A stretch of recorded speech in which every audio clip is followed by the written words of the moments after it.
Guys, magandang araw. So sa araw na ito ay meron tayo ditong ADB 160. Galing po sa ibang kasa ito. At sila ay napadaan dito sa atin para ipacheck tong problema ng kanilang motor. So nailaw doon yung ilaw na pula. So usually yan yung notification kapag ka naka-activate yung alarm. So itong ilaw na to, ito pala tandaan na yung motor mo ay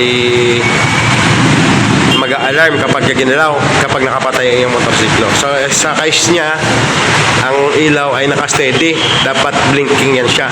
So nagbi-blink siya every 15 seconds. Ito kasi hindi na namatay. Tapos meron din ako napansin kapag naka-on naman yung kanyang knob o kanyang susi, itong kanyang mode select switch ay hindi gumagana. So usually kapag pinindot natin tong arrow sa bandang kanan, magmo-move dapat ito papunta doon. So ang nangyayari naman ay wala siyang function, hindi siya gumagalaw.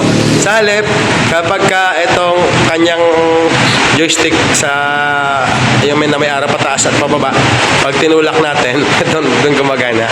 Yan dapat nasa side na arrow yung may function.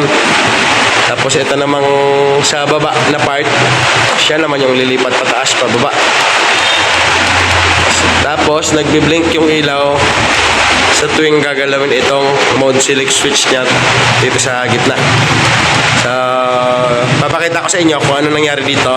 Check ko muna at malalaman nyo kung ayun guys, sa tinagal-tagal hinahanap ko rin yung problema.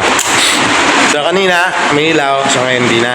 Yung pulang ilaw dito sa may panel niya, notification yan, palatandaan na naka-alarm yung naka-activate yung alarm ng motor ng yung ADB 160.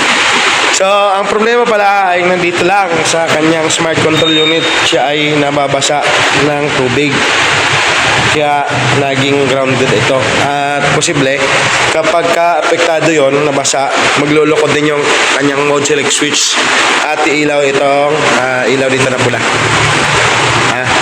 yung ilaw ng alarm. So as of now, okay na. Babalutan ko na lang to, lilinisin, tapos babalutan.